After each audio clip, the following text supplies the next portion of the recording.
Mereka adalah insinyur yang sedang pulang ke kampung. Suara ayam berkokok, suasana pagi. Kampung ini adalah kampung terpencil yang dibatasi sungai besar dengan kampung lain. Satu-satunya untuk menyeberangi sungai itu adalah jembatan. Dan jembatan di kampung hanya ada satu. Capek ya kak? Sambil duduk-duduk Iya nih, dipastikan kepanasan. kita ke jembatan yuk. Aku pengen lihat kondisinya sekarang. Berentangan tangan dan berolahraga.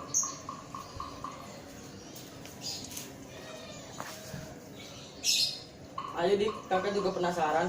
Apa masih sebaik dulu? Kalau dipikir-pikir, sudah lama sekali ya kita tidak pulang. Jalan mengikuti adiknya yang sudah jalan dulu. Iya, itu jembatannya kak. Menunjuk dan berlari mendekati jembatan. Wah, ternyata buruk sekali kak. Jadi malam waktu kita lewat, kelihatannya baik-baik saja. Tidak disangka, ternyata udah kayak gini. Iya bener dik, konstruksinya sudah mau roboh. Ini harus segera diperbaiki. Roboh kak, terus gimana? Apa kita mengajukan surat kepada pemerintah untuk perbaikan? Tidak dik, itu terlalu memakan waktu. Setelah surat terkirim, proses penerimaan keluhan kita akan memakan banyak waktu. Kita harus bicara dengan kepala desa dulu. Kita harus memperbaiki ini dengan warga kampung. Biar nanti kakak yang memimpin. Ayo kak, kita temui Pak Kepala Desa. Sampainya di rumah Kepala Desa. Mengetuk pintu. Assalamualaikum Pak. Membuka pintu. Waalaikumsalam. Kalian silakan masuk. Pagi-pagi sudah kesini. Ada apa? Gini Pak, ada yang hendak kami sampaikan mengenai kampung kita. Salah kampung lewat satu warga. Bu Wati, Berteriak memanggil. bisa kemari sebentar? Ada yang hendak disampaikan Nak Joko dan Nak Ani tentang kampung kita. Berlari mendekat. Saya Pak, baik Pak. Ayo semuanya silakan duduk.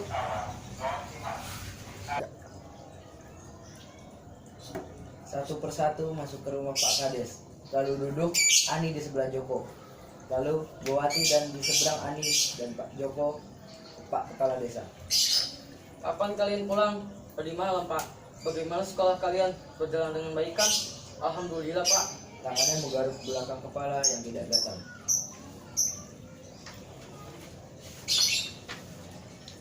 Bisa langsung dimulai Pak. Dik, saya ada keperluan mendadak. Tidak sabar. Sabar Bu, apa yang hendak kalian sampaikan Nak Joko dan Nak Ani? Begini Pak, ini mengenai jembatan di kampung kita Pak. Jembatan? Menoleh ke Bowati tersenyum mengganggu. Iya Bu, ada apa dengan jembatannya? Konstruksinya sudah rusak Pak. Iya Pak, kalau tidak diperbaiki segera bisa roboh. Jangan mengada-ngada kalian, semua baik-baik saja.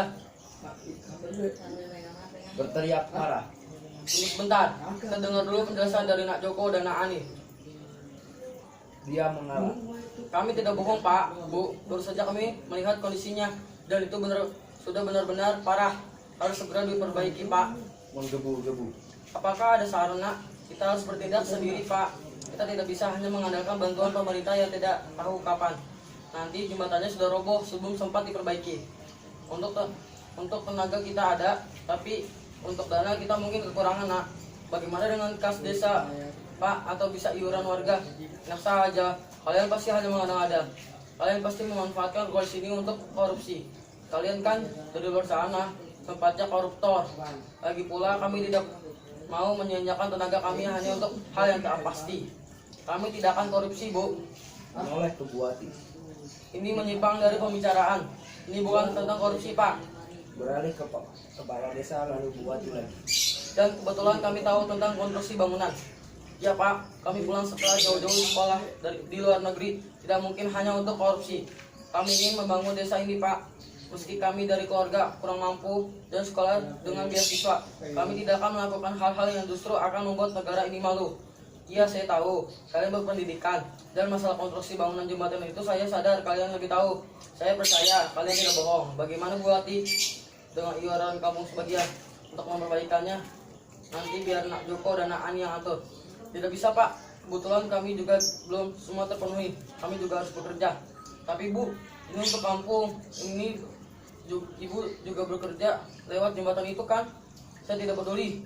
Kalian saja yang berlebihan. Jembatan di kampung kita baik-baik saja. Tahun-tahun saya lewati dan tidak roboh sampai sekarang. Justru itu Pak, jembatannya sudah bertahun-tahun, kemungkinan rusak sangat besar Pak, dan itu terbukti sekarang. Tenang Bu, nah jangan emosi. Kita bisa selesaikan secara baik. Lebih baik kita tanyakan pendapat warga desa. Kita bisa menggunakan cara demokrasi, yaitu voting. Benar Pak, ayo kita lakukan. Keesokan harinya, warga desa berkumpul di balai desa untuk mendengarkan hal yang akan disampaikan oleh Pak Kepala Desa. Bapak-bapak, ibu-ibu, di sini saya sebagai kepala desa sebelumnya yang minta maaf karena telah menyita waktu bapak-bapak dan ibu-ibu. Saya baru saja mendapat informasi dari ahlinya bahwa konstruksi jembatan di kampung kita sudah rusak dan kemungkinan roboh sangat besar. Mereka bukan ahlinya Pak, jangan percaya bapak-bapak, ibu-ibu. Menyanggah dan dengan emosi. Mohon tenang dulu Bu, mereka mungkin bukan ahlinya, tetapi mereka lebih tahu dari kita. Ya, dengan pengetahuan itu, mereka ingin membodohi kita semua. Jangan mentang-mentang kalian insinyur, kalian bisa saya enaknya mengambil keputusan. Astagfirullah, kamu tidak mungkin berbuat seperti itu Bu. Tenang Bu, biar saya jelaskan dulu. Untuk perbaikan jembatan itu, kita tidak bisa menunggu bantuan pemerintah, akan terlalu lama. Kita harus bertindak sendiri bapak-bapak, ibu-ibu. Kita butuh tenaga dan juga biaya. Saling berbisik sambil menggeleng-geleng. Bagaimana bapak-bapak, ibu-ibu? Apakah bapak-bapak dan ibu-ibu di sini setuju untuk menyumbangkan tenaga dan sedikit harta benda?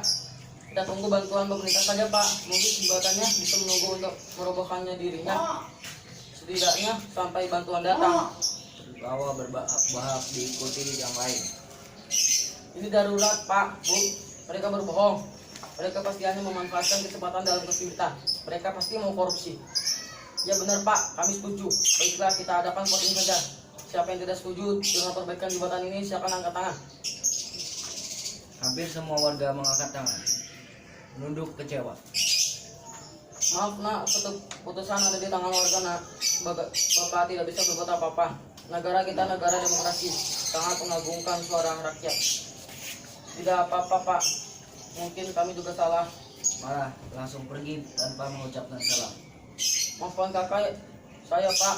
Saya permisi. Ya nak, Bapak mengerti. Ali dan Joko pergi ke rumah Mbah Putri mengganti orang tua bagi Ani dan Joko. Bagaimana ini Kak, jembatan itu benar-benar sudah rusak parah. Ini tinggal menunggu waktu untuk roboh. Iya kakak tahu, warga kampung sini memang tidak berpendidikan. Mereka tidak tahu tentang konstruksi bangunan, tapi malah tidak mempercayai kita yang lebih paham. Benar-benar seharusnya tidak ada demokrasi untuk orang bodoh. Mereka tidak tahu saja harga yang harus dibayar dengan suara terbanyak itu. Jangan begitu Kak, mereka juga pasti sudah mempertimbangkannya, pertimbangan yang benar-benar bodoh.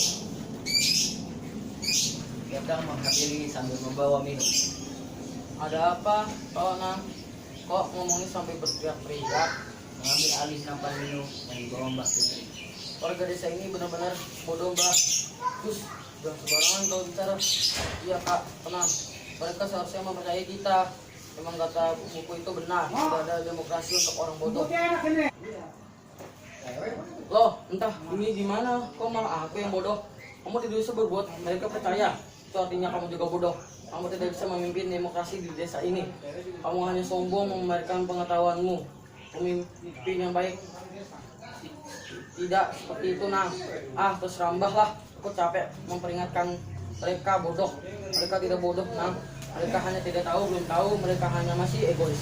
Masih mementingkan kepentingan sendiri-sendiri. Bukan masalah bodoh atau pintar. Hanya ada yang sudah tahu, ada yang belum tahu. Mereka tidak bodoh. Maksud Mbah, mereka hanya berpikir untuk sekarang saja, belum berpikir untuk kedepannya. Berbeda dengan kamu Joko, kamu berpendidikan dan kamu tahu tentang konstruksi bangunan. Karena tidak tahu, mereka memiliki kepentingan masing-masing. Cuma ada rasa nasionalisme di desa ini. Rasa itu, rasa untuk bersatu dan mementingkan kepentingan bersama. Tahu Mbah, aku capek jiwa raga. Ayo dik, kita pulang. Tapi Kak, Menunjuk minum. sudah biar Mbah Putri dan Mbah aku yang pisahkan. Bah Kakung pasti capek pulang dari mencari ikan. Emosi. Pergi membanting pintu, Mbak Putri hanya geleng-geleng kepala. 3 hari berlalu, Joko dan Ani masih beraktivitas seperti biasa. Hanya saja warga desa sedikit mengecilkan mereka. Pada suatu Pak Kepala Desa sedang berjalan. Dari kejauhan tampak Buati berlari mendekatinya. Pak, Sambil terbata-bata dengan napas ngos-ngosan. jembatannya Pak, jembatannya. Ada apa dengan jembatannya? Jembatannya mau roboh Pak. Sekarang cepat Bapak ke rumah Ani dan Joko atau ke rumah Mbak Putri. Pak Kepala Desa pergi ke rumah Mbak Putri dan menjelaskan masalah yang terjadi. Bah, apakah Joko mau membantu kami untuk menyelesaikan masalah jembatan di desa? Bukankah dari kemarin saya sudah menawarkan diri untuk memperbaikan jembatan tersebut? Tapi banyak warga yang menolak. Jangan seperti itu, Nang. Warga saat ini membutuhkan bantuanmu. Bukankah niat awalmu untuk membantu desa ini mana jiwa nasionalismu, Nang? Ya, Mbah, akan saya pertimbangkan. Akhirnya Joko dan Ani bersedia membantu warga desa dalam memperbaiki jembatan tersebut. Walaupun dalam hati kecil mereka masih kecewa karena permohonan mereka sempat ditolak mentah-mentah. Keesokan harinya saat Joko dan Ani sedang menjalankan rencangan mereka di balai desa, ponsel Joko berdiri. Apa? Putus? Aku kan udah bilang kalau di sini hanya membantu warga desa dan setelah semuanya selesai aku janji akan kembali. Diam sejenak, Apa kamu tidak bisa bersabar sedikit? putus asa. Sebentar. Iya, aku pulang sekarang juga. Dengan tergesa-gesa penuh emosi, Joko berjalan ke ruangan. Gimana jembatannya, Joko? Kakak Joko yang hendak keluar terhenti. Raut mukanya tampak sangat kebingungan, bingung harus memilih yang mana. Aku pusing.